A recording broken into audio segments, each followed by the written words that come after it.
Hello అండి, ఈరోజు మనము దోసకాయతో ఆవు పొడి వేసి నిల్వ పచ్చడి చేసుకుందాం. ఇది 1 వీక్ వరకు ఉంటుందండి.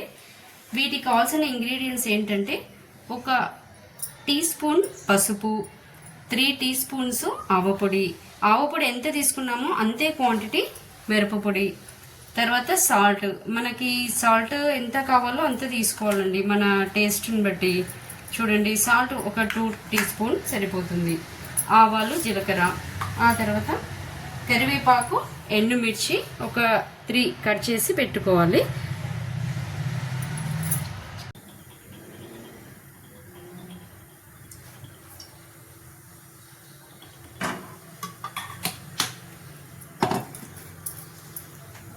ఇందులో జీలకర్ర, ఆవాలు వేసుకోవాలండి.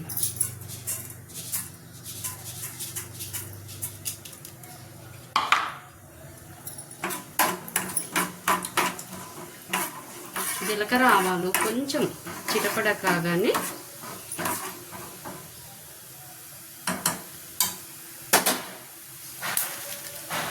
కరివేపాకు,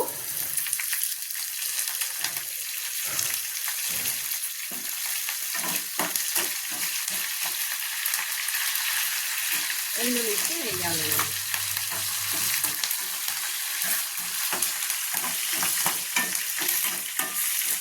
ఇది జస్ట్ తాలింపు కాగానే స్టవ్ ఆఫ్ చేసేసుకోవాలి. ఇప్పుడు మనము ఈ దోసకాయని కట్ చేసి పెట్టుకోవాలి. ఈ తాలింపు పక్కకు పెట్టేసుకోవాలండి, అది చల్లారనివ్వాలి. ఇప్పుడు ఈ దోసకాయని కట్ చేసుకోవాలి.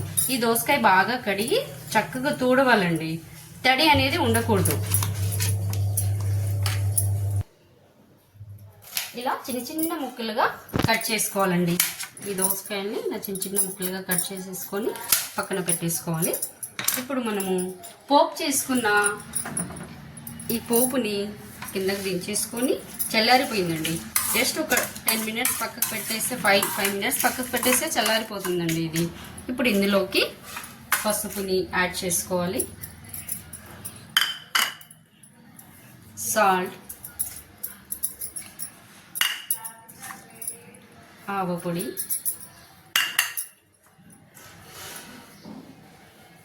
చిల్లీ పౌడర్, ఇవన్నీ వేసుకొని ఇలా కలిపేసుకోవాలండి.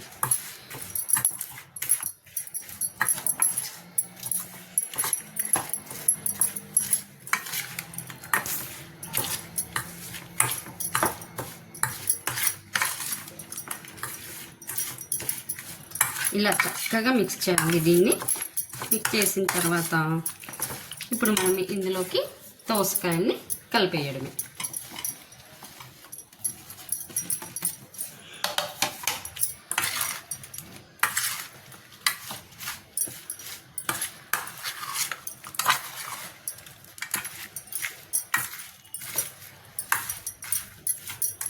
ఈ పికిల్ అండి 1 వీక్ వరకు చాలా టేస్టీగా మంచిగా ఉంటుందండి. ఇది కలిపిన రోజు నుంచే తినడం స్టార్ట్ చేయొచ్చండి. 2-3 డేస్ అయ్యాక మగ్గిన తర్వాత తినాలి అలాంటిది ఏమీ లేదండి. ఇవాళ కలిపేసాం కదా, ఇవాళ నుంచే తినేసేయచ్చు, చాలా బాగుంటుంది. ఇది కేవలం దోసకాయతోనే కాకుండా టమాటోతో పెట్టుకోవచ్చు, కీరా దోసకాయతో పెట్టుకోవచ్చు. ఇదే విధంగా జస్ట్ 5 మినిట్స్లో ఈ పికిల్ రెడీ అవుతుంది. చూడండి ఎంత చక్కగా ఉందో. రెడీ, దోసకాయ ఆవపొడి పికిల్ రెడీ. చూడండి.